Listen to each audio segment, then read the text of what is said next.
오늘은 저는 또 지난번에 제가 붙들었던 히브리서 11장 1절에서 2절 말씀을 다시 한번 들고 오늘 말씀을 나누기를 원합니다. 믿음 안에서 성장하기, 두 번째 말씀, 믿음의 정의에 대해서 오늘 한번 말씀을 나누기를 원합니다.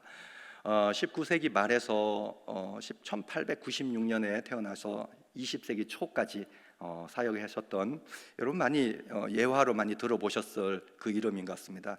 이 세뮤얼 슈메이커라는 이런 목사이자, 또 여러분 목사이면서 그때 당시에 셀 교회라고 많이, 셀 처치라고 많이 들어보셨죠.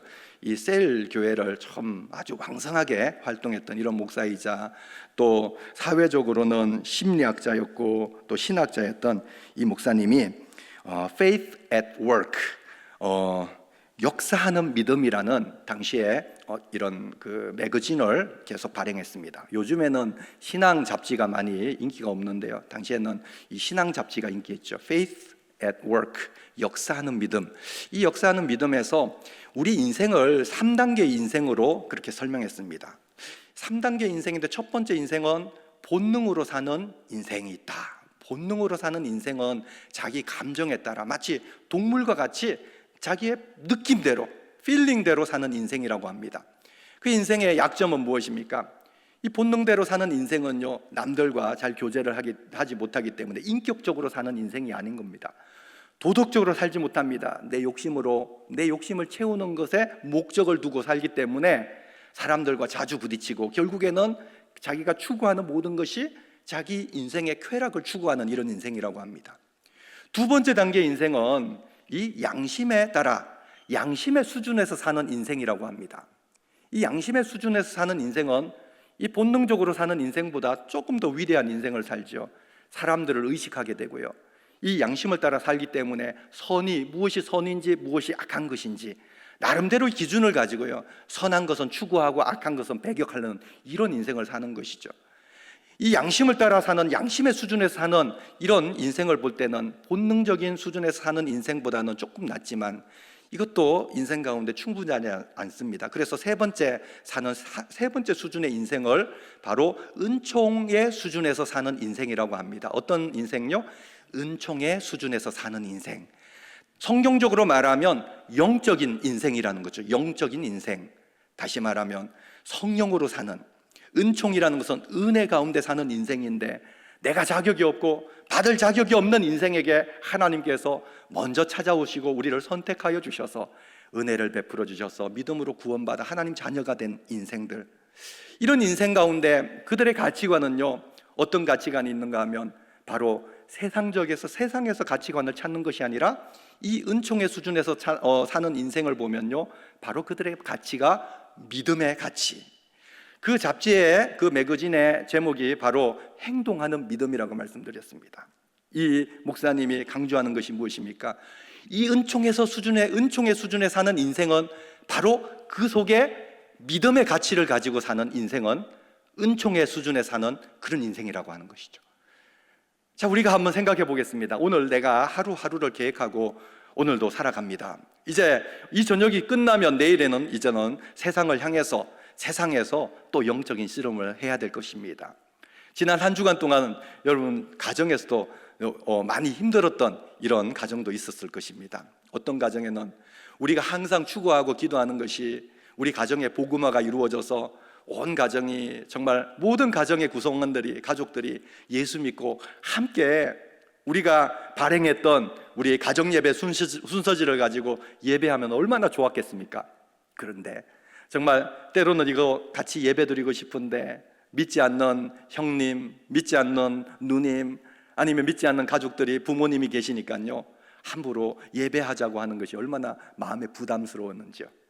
지난 한 주간 동안 여러분 설날 가운데 영적인 씨름하는 가운데 믿음의 그 본분을 잘 지킨 여러분들을 주의 이름으로 축복합니다. 예, 그렇습니다. 우리 인생은요, 그 속에 어떤 가치를 가지고 있는가에 따라서 우리 인생이 바뀐다는 것이죠. 성경적으로 한번 돌아가 볼까요? 구약에 우리가 잘 알고 있는 모세를 보십시오. 모세는요, 이 애굽의 바로 왕의 공주의 아들, 그러니까 애굽의 그의 성경에 보니까 애굽의 왕자였습니다. 이 애굽의 왕자로서 자기가 누릴 것은 다 누릴 수 있는 위치입니다. 돈도 누릴 수 있고요, 권력도 누릴 수 있고, 심지어는 이 영화나 이런 것을 보면요, 이 애굽의 왕자라는 것은 마치 신의 아들과 같이 정말 모든 사람들을 조종할 수 있고 이 군사력을 다 조종할 수 있는 엄청난 권력을 가지는 이런 위치입니다. 이 세상의 가치, 부와 존귀와 권력을 다 가지고 있는 이런 가치가 있음에도 불구하고 그 가치가, 세상의 가치가 모세의 인생을 움직이지 못했습니다. 모세의 인생은 어떤 가치가 움직였습니까? 그의 어머니의 젖을 빨면서 그의 어머니로부터 받았던, 어릴 때 들었던 하나님에 대한, 창조주 하나님에 대한, 여호와 하나님에 대한 그 믿음의 가치가 그의 중심 가운데, 심장 가운데 있으니까요, 이 모세는 애굽의 왕자의 모든 권력과 권세와 재물과 모든 그 가치를 다 내려놓고 버리고 맙니다. 그리고 그가 어떻게 살아갑니까? 40년 동안 정말 광야에서 유리하면서 이 양을 치는 목동으로 살았고, 또 40년 동안 이스라엘 백성들, 하나님이 택하신 히브리인들을 광야 40년 이끌어가면서요, 하나님의 그 종으로서의 삶을 살았다는 것이죠. 하지만 그 하나님의 종으로서 가나안까지 그 이스라엘 백성들을 인도한 모세의 그 삶을 성경은 어떻게 평가합니까? 모세의 인생을 가장 존귀하고 가장 귀한 인생으로 역사가 평가하고, 성경이 그렇게 기록하며 모세의 신약 시대를 살아가는 모세의 후손들이 히브리서 11장 말씀 보니까 모세의 인생은요, 세상의 어떤 사람들도 감당하지 못한 믿음의 인생이었다, 그렇게 인정하지 않습니까? 신약으로 넘어오면 사도 바울은 어떻습니까? 사도 바울은요, 로마의 시민권을 가지고 있습니다. 당시에 로마 제국이 지배하는 이런 땅, 이 세계 가운데서 로마의 시민권이 있다는 것은요, 앞으로의 인생이 탄탄대로로 열려 있다는 것을 의미합니다. 그는 정말 가장 훌륭한 스승 밑에서 최고의 대학에 공부를 하고 있습니다. 이것은 바로 앞으로 사내들인 공예라는 이런 유대인 중에 유대인으로서 정말 지식인 중에 지식인이고, 그의 신분도 그의 모든 삶도 이제는 앞으로 세상으로 봤을 때는 최고의 인생을 살 수 있는 이런 지위와 물질과 그런 모든 환경을 가지고 있습니다. 하지만 사도 바울은 그 모든 세상의 가치가 사도 바울의 그 중심을 움직이지 못합니다. 어떤 가치가 그의 중심에 자리 잡았죠?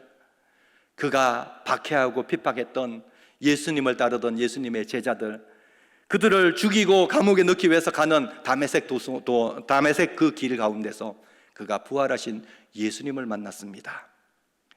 한 번도 부유해 본 적도 없고 한 번도 지식적으로 존귀해 본 적도 없는 이 나사렛에서 천한 신분의 예수, 그 나사렛 예수 그리스도를 만남으로 말미암아 이 사도 바울의 인생이 완전히 그의 가치가 바뀌게 되는 것이죠.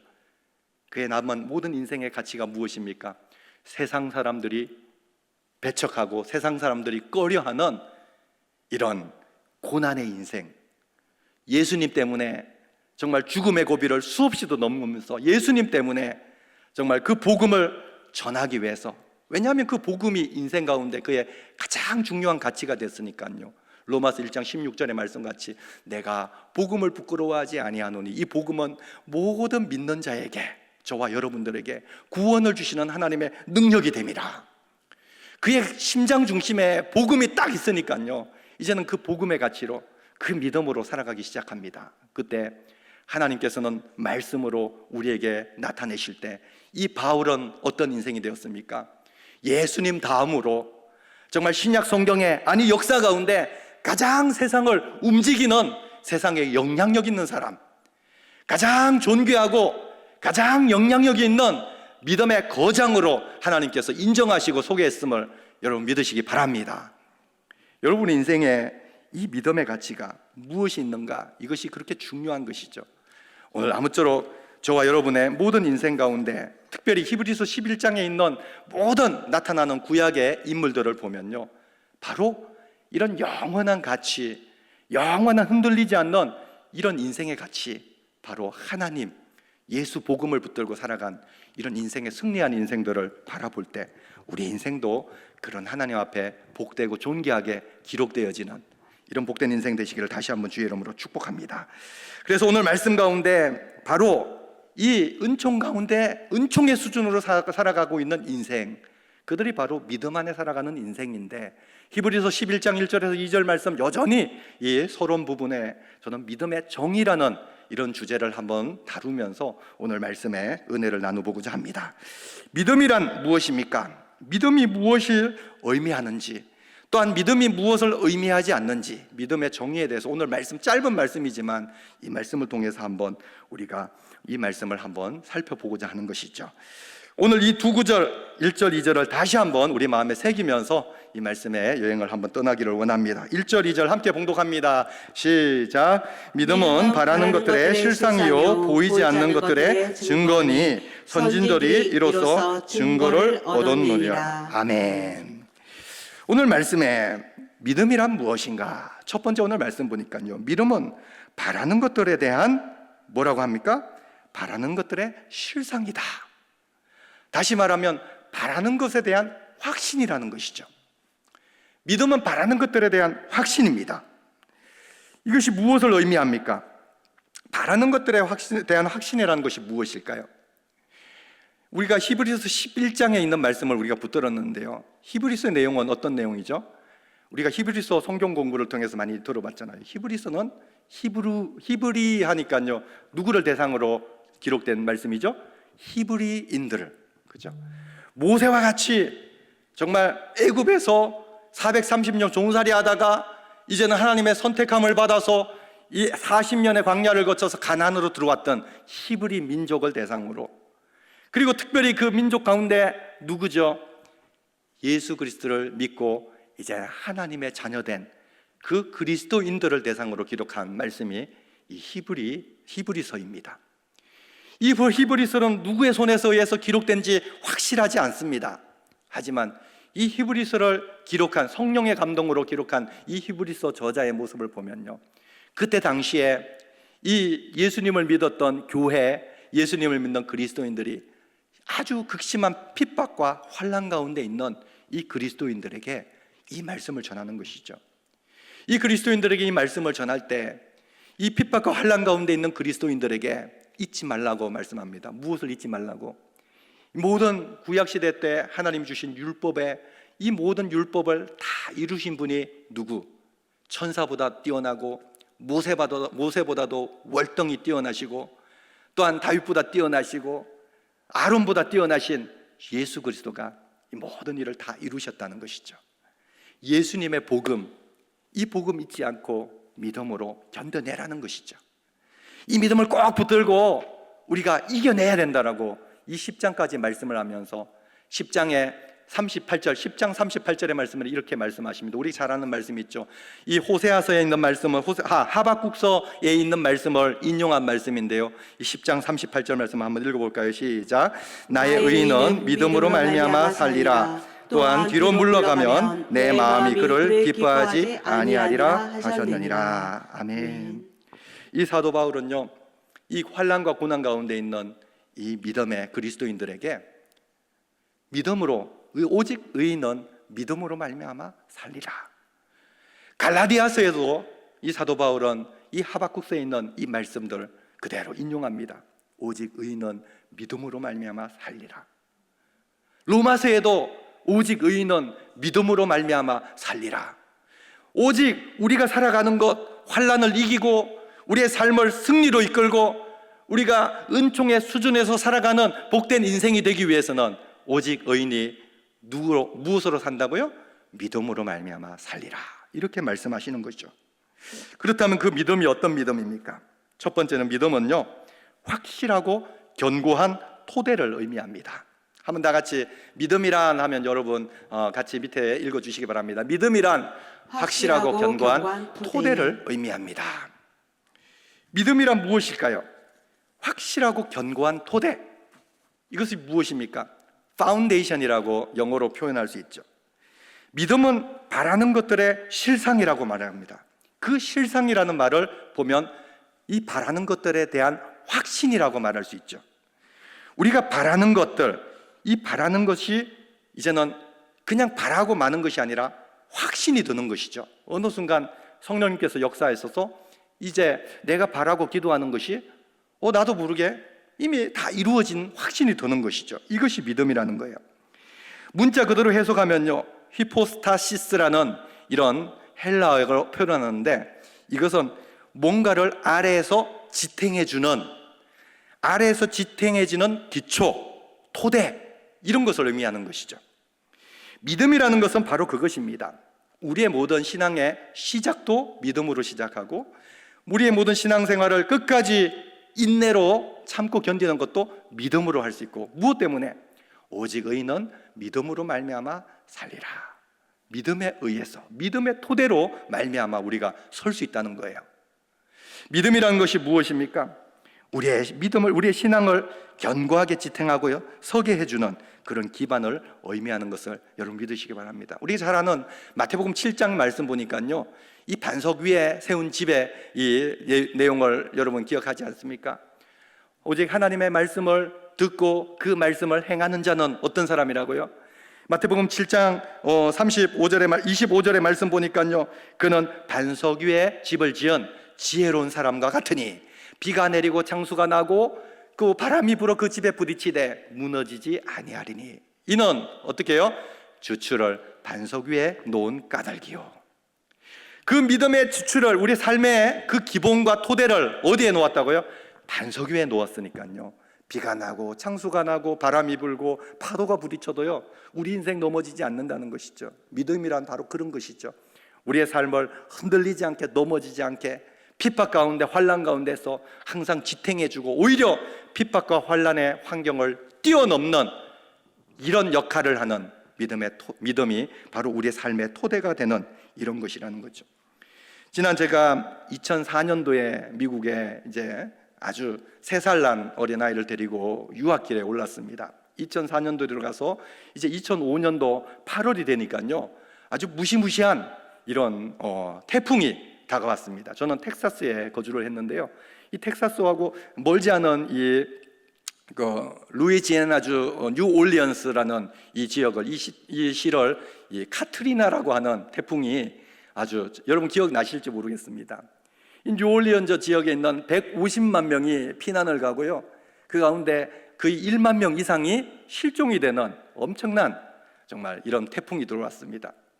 그때 당시 제가 고민하고 있는 그 고민이 있었습니다. 텍사스에 거주하면서 이 거주를 하기 위해서 이 렌트가, 여러분 아시다시피 미국에는 전세가 없잖아요. 다 월세인데요, 월세가 너무 비싸니까 어떻게 하면 이 경제적으로 조금 이렇게 월세를 좀 줄여볼까 나름대로 생각을 많이 했습니다. 그러다 보니까 눈에 들어오는 것이, 어떤 사람들을 보니까 모벌 하우스라고요, 지금 말하면 컨테이너로 지어진 집이 각 타운마다 다 있는 거예요. 그래서 그거를 중고를 사면 이제 더 저렴하게 우리가 렌트를 내는 비용으로 그 컨테이너 하우스를 사면, 그곳에 어떤 것은 뭐 방도 3칸짜리가 있고 4칸짜리가 있고 뭐 이런 다 방을 잘 꾸며놓은 이런 모블 하우스가 있는 거예요. 그래서 미국 간 지 얼마 안 돼서 이 돈은 많이 들죠. 좀 아끼려고 이제 그렇게 생각했는데, 이 허리케인 카트리나가 오자마자요, 온 뉴올리언즈를 완전히 쓸어버리니까요, 기존에 있는 모든 집들이, 미국은 특별히 나무로 된 집이 너무나 많잖아요, 완전히 폭삭 무너지면서 형체도 없이 다 사라지는 거예요. 남은 집이라는 것은 어떤 집이 남았을까요? 그냥 견고하게 세워진 이 벽돌집과 그리고 콘크리트로 지은 이 집들은 그대로 남아있어요. 나무로 지은 집, 특별히 가장 피해를 많이 입은 데는 어떤 것입니까? 컨테이너로 지었던 그 모블하우스, 그 빌리지는요, 아주 흔적도 없습니다. 그 무거운 컨테이너가 이 바람이 불고 나니까요, 다 날아가서 저 구석에 다 처박혀 있는 겁니다. 그러니까 제가 마음속에 그렇게 집을 잃었던 많은 사람들이 제가 거주하고 있는 텍사스로 이제는 막 이주하기 시작합니다. 많이 피난 온 사람들이 그곳에 살다 보니까 집값도 올라가기 시작하는데요, 집값이 올라가도 제가 감히 컨테이너 하우스를 사지 못합니다. 왜요? 바람이 부니까요, 이 컨테이너 하우스는 밑에다가 이 벽돌을 막 쌓아가지고요, 그 위에다 그냥 컨테이너를 얹고 거기다가 그냥 외관을 이렇게 집으로 만들어서 짓는 집이거든요. 그러다 보니까 기초가 없어요. 기초가 없습니다. 그래서 어떤 집을 보면 이 땅이 어느 정도, 이 캘리포니아 같은 데 가면요, 땅이 집안이 지진으로 흔들리잖아요. 그러니까 딱 균형을 잡아놔도요, 집안이 조금 흔들리면요, 이 집이 기우뚱기우뚱 하는 거예요. 마치 지진이 일어나는 것처럼. 그러니까 야, 저런 집은 도저히 안 되겠다.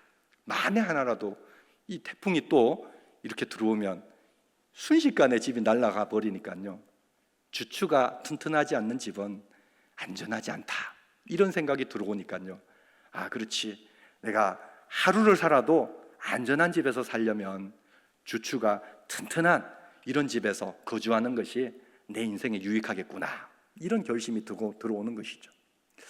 여러분, 믿음을 가진다는 것은요, 바로 그것이죠. 우리 인생의 기초를, 주추를 아주 튼튼하게 다지는 것, 이것이 바로 믿음이라는 겁니다. 믿음이라는 것은 또 어떤 것입니까? 믿음은요, 믿음이란 기도하는 것에 대한 기대라는 것이죠. 자, B라는 부분에 한번 읽어볼까요? 믿음은 무엇인가? 믿음이란 기도하는 것에 대한 기대입니다. 다 같이 시작. 믿음이란 기도하는 것에 대한 기대입니다. 오늘 말씀 보니까요, 믿음은 바라는 것들에 대한 실상이다, 바라는 것들에 대한 증거다, 이렇게 말합니다. 바라는 것에 대한 것이 무엇입니까? hope, 소망이라는 것이죠. 소망이 이제는 확신으로 드러나는 것이 믿음이다. 이 바라는 것들에 대한 이 소망이 이제는 막연한 소망이 아니죠. 바라는 것들에 대한 소망이라는 것은요, 우리가 그냥 바라는 것, 내가 그렇게 했으면 좋겠다, 이게 아니고요, 이 믿음에 대한 소망이라는 것은 내가 바라면요, 이미 확신과 또 그에 대한 보증이 다 갖추어진 것을 말하는 것이죠. 시편 5편 3절의 말씀에, 이 말씀에 대해서 우리가 잘 이해할 수 있어요. 시편 5편 3절 말씀 한번 읽어볼까요? 시작. 여호와여, 아침에 주께서 나의 소리를 들으시리니 아침에 내가 주께 기도하고 바라리이다. 아멘. 시편 기자는 오늘 말씀 보니까 아침에 내가 기도합니다. 제가 영어 NIV 성경으로도 기록해놨는데요, 아침에 내가 하나님 앞에 기도하는데, 기도할 때 어떻게 했습니까? I lay my request, 내 기도의 제목을 하나님의 앞에 그대로 내려놓는다는 것이죠. 여러분, 기도가 무엇입니까? 기도는요, 내 모든 마음의 소망을 주님 앞에 이렇게 내려놓는 것이죠. 한 가지 한 가지 제목을 가지고. 요즘에 매일 아침마다 우리 중보기도 정말 위원장님께서 이 중보기도 제목들을 막 이렇게 보내주십니다. 그러면요, 그 제목 가지고 하나하나 하나님 앞에 내려놓습니다. 그런데 그 다음에 보면 주님 앞에 어떻게 한다고요? 우리 계속해서 그 자막을 띄워주시면요, 영어 성경을 보니까요, 우리가 wait in expectation, 하나님을 기도하고 바라리이다라는 말은 기대를 가지고 내가 기다린다는 것이죠. 자, 다시 말하면 이게 되게 심플한 것이죠. 하나님 앞에 소망을 가진다는 것은요, 믿음의 소망이라는 것은 주님 앞에 기도할 것을 이렇게 내려놓고요, 이제는 기다리고 있는 거예요.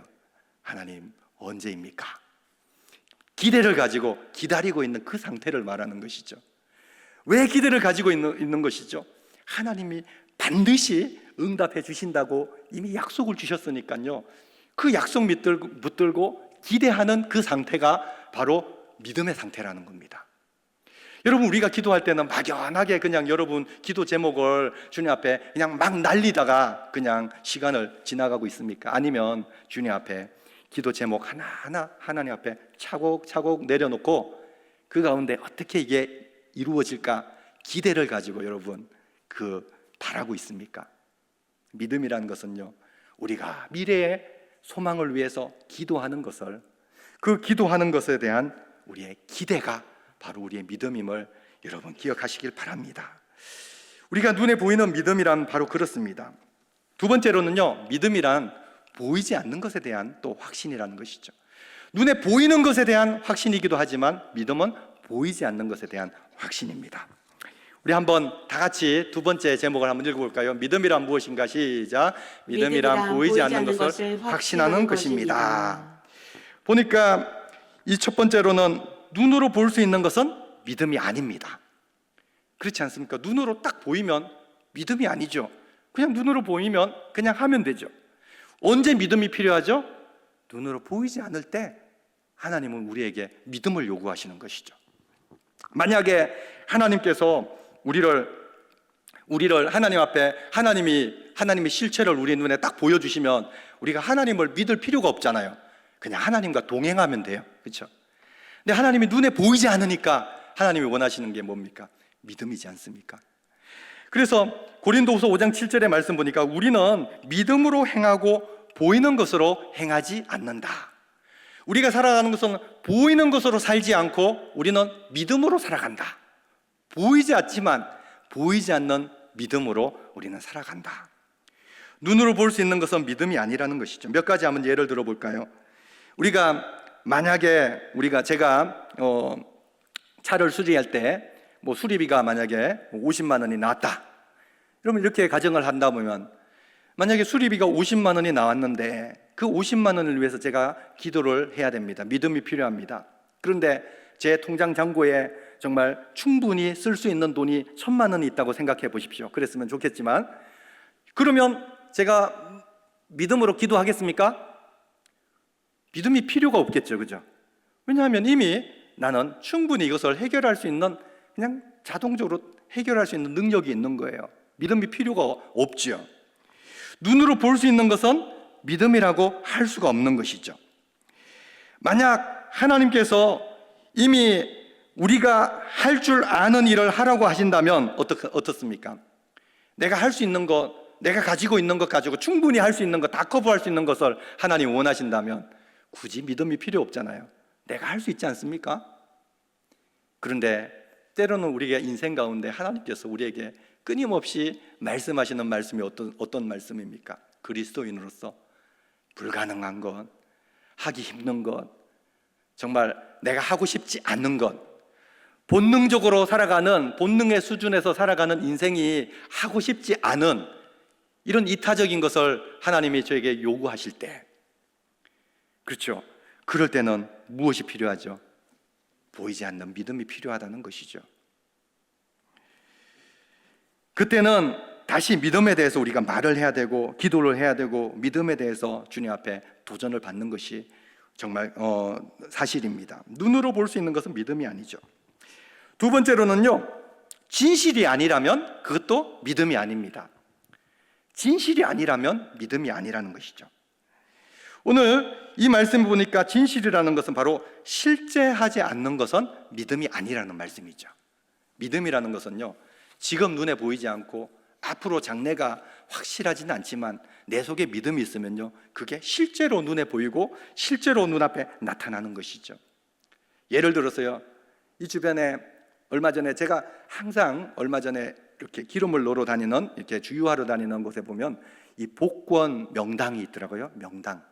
거기에 보니까 그동안에 1등 복권 당첨이 4번이나 돼가지고요, 주변에 완전히 막 플랜카드를 붙여놓고 거기는 매일 가도 사람들이 차를 대놓고 줄을 섭니다. 그곳에서 이곳이 복권 명당이니까 복권을 사면요, 마치 1등이 되는 것 같은 이런 정말 착각을 하는 많은 사람들이 있어요. 그래서 만약에 제가 그것을 샀다고 생각해 보십시오. 자, 나는 반드시 1등에 당첨될 거야. 이 복권 반드시 당첨될 거야. 막 이러면서 제가 막 믿음이 없는데도 자꾸 내가 막 믿으려고 막 스스로 막 자기에게 주문을 겁니다. 이것이 믿음입니까? 그렇지 않습니다. 이것은 믿음이 아니죠.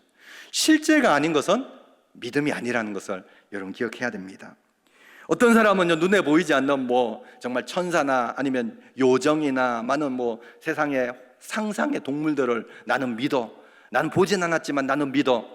그렇지만 실제가 아닌 것은 믿음이 아니라는 것을 여러분 기억하시길 바랍니다. 그렇다면 믿음이라는 건 무엇입니까?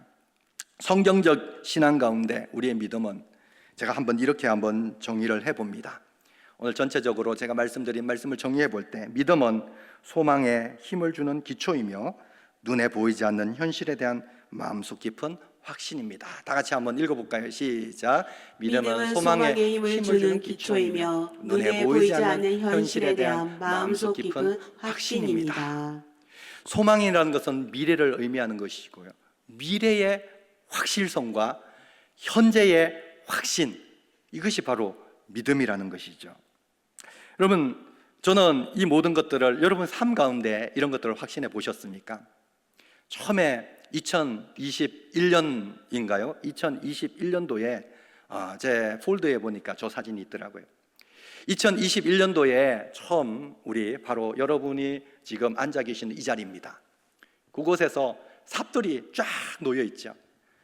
이 세종명성교회 기공 예배 현장에서 제가 기공 예배를 이제는 드리기 위해서 미리 가서 이제는 다 펜스를 쳐놓고 그리고 이제는 기공 예배를 드리는 모든 준비를 갖췄습니다. 그때는요, 이 건물도 없었고 뭐 아무것도 없었습니다. 그곳에 저 흙만 있었습니다. 이전에는요, 흙도 없었습니다. 그냥 막 잡초 가운데 이슬만 맺히는 이런 땅이었습니다. 그곳에 우리가 믿음을 심었습니다.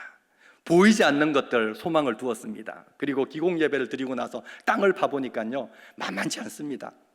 저런 것들이 얼마나 많이 나오는지요.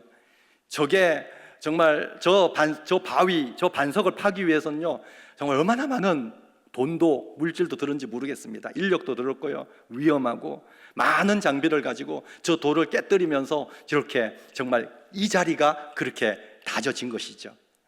그때 정말 어리석게도 어떤 한 분은요, 자기의 직장을 내려놓고 정말 목회자로 목회를 한다고요. 그 어리석은 분이 누구시죠? 저는 믿음을 가지고 있다고 생각했는데도 옆에서 보니까요, 참 저게 가능할까? 언젠간 돌아가지 않을까? 아예 처음부터 없었던 사람들은, 저처럼 없었던 사람들은요, 그냥 끝까지 갑니다. 그런데 많은 세상의 가치들을 누릴 수 있는 그 환경 속에서 모세와 바울과 같은 이런 정말 많은 이런 세상적인 가치를 누릴 수 있는 이 환경에서 이거 내려놓고 정말 저 비고 빈 땅에 돌짝밭에 뭔가를 믿음을 심는다는 것 불가능한 일이라고 생각했습니다. 그럼에도 불구하고 둘밖에 남지 않은 그 상가의 새나루 상가 이 두 칸을 한 칸으로 만들어서 그곳에서 끊임없이 예배하는 모습, 때로는 정말 퀘스천, 의문도 많이 가졌습니다. 그때 땅을 이 공중에서 보면 저런 모습이죠. 지금 우리가 1동, 2동을 지금 지었는데요, 공중에 사진이 또 나와 있는데 공중에서 딱 보면 바로 그 토지가 저런 토지입니다. 예. 방송실? 안 보이는데요. 예. 세 번째 그림이 있는데요, 저 그림이죠. 자, 우리 교회의 부지죠. 이 교회의 모습을 보면요, 야, 저게 어떻게 교회가 세워질 저런 부지가 될 수 있겠습니까? 네모 반듯하지도 않고요. 보면 한쪽은 삐죽해가지고 뭐 건물을 지을 수 있는 뭐 장소도 나오지도 않습니다. 그냥 일반적인 상식으로 건물을 지으면요, 이 오른쪽에 있는 좀 넓은 장소를 그냥 우리 지금 있는 이 본관동, 이 예배당만 딱 지으면 딱 맞는 이런 수준의 이런 환경이었어요. 그곳에 정말 많은 믿음의 사람들이 기도를 심고요, 이곳에 소망을 심었습니다. 아무도 기대하지 않았습니다. 저 땅에 흙밖에 없는 저런 황무한 땅이 지금 이렇게 아름다운 교회가 세워지고, 이 교회가 양쪽에 정말 5층으로 되어 있고 저쪽은 6층까지 엘리베이터가 올라가잖아요. 그러니까 이 아름다운 교회가 지어지고 그 교회 가운데 이렇게 정말 하나님께서 하나님의 사랑을 충만하게 입은 저와 여러분 같은 이런 정말 하나님의 자녀들이 이렇게 하나님 사명 가지고 이 땅에 함께 모이는 것, 감히 누구라도 상상이나 했겠습니까? 아무도 상상을 못했습니다. 하지만 그때 아무것도 없을 때 그 우리 심장에는 무엇이 있었다고요? 우리 중심에 정말 앞으로 보이지 않는 미래에 대한 이 소망의 확신, 그 믿음이 있었어요. 아무것도 보이지 않는 그때에 앞으로 지금 고난과 어려운 가운데서 날마다 정말 하루하루가 고통이었잖아요. 우리 담임 목사님 간증해 보면요, 하루하루가 눈물이었고 고통이었습니다. 하루도 발 뻗고 사택에서 집에서 잠을 자지 못하고 컨테이너에서 잠을 주무시면서 하루하루가 고통인데요, 그 고통 가운데서도 눈에 보이는 것이 무엇입니까? 확신, 실제가 눈에 보였다는 것이죠. 어쩌면 정말 애매하기도 했죠. 그 눈에 보이는 그 실제가 지금 어느 순간에 2년도 채 되지 않은 이 시간에 정말 우리 눈에 탁 나타나니까요, 과연 하나님께서 하셨다라고 간증하지 않습니까? 지금 이 시점에서 이제 다음 달이면 우리 세종명성교회가 2년이라는 이런 정말 예배 입당한 지 2년이라는 때는 이런 일들을 우리가 또 기념하고 하나님 앞에 예배를 할 겁니다. 감사 예배를 드릴 것입니다. 이제는 4월이 되면요, 이 세종에서 많은 정말 세종의 전체 교회에서 우리 교회에 와서 이 예배당에서 부활절 연합 감사 예배로 하나님께 드린다고 합니다. 그러니까 아무것도 없는 그곳에서 우리가 믿음의 씨를 뿌렸더니 하나님께서 여기까지 이끌어 주셨습니다. 그러면 지금 우리 여러분은 어떤 믿음의 정말 정의를 가지고 계십니까? 은총의 수준에서 오늘도 우리는 믿음의 씨를 뿌리죠. 지금 현재에서 정말 힘들고 때로는 어렵고 연약하지만 이 현재 이 어려움과 연약한 가운데서도 실제적으로 은혜 주시고 복을 주시고 우리를 사용하실 하나님의 실제를 여러분 기대하시길 바랍니다.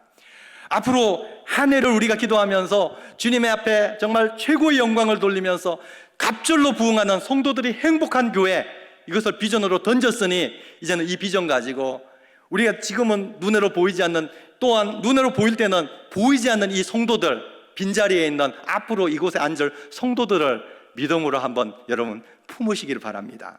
그리고 1년이 지난 후에 제가 오늘 이 시간에 부족한 종이 여러분과 함께 나누었던 이 말씀의 은혜가 1년이 지난 후에 하나님께서 우리가 믿음을 심었더니 하나님이 이렇게 실제로 나타나게 하셨습니다. 이것을 날마다 눈으로 우리가 누리면서 간증하는 이런 복된 우리 세종명성교회 모든 성도님들 되시기를 다시 한번 주의 이름으로 축복합니다. 믿음은 소망에 힘을 주는 기초이며 눈에 보이지 않는 현실에 대한 마음속 깊은 확신입니다. 여러분, 믿음이 무엇입니까? 여러분 마음 가운데 여러분 자신에게 주시는 하나님의 그 놀라운 믿음에 대한 정의를 다시 한번 내리시는 복된 시간들이 되시기를 주의 이름으로 축원합니다.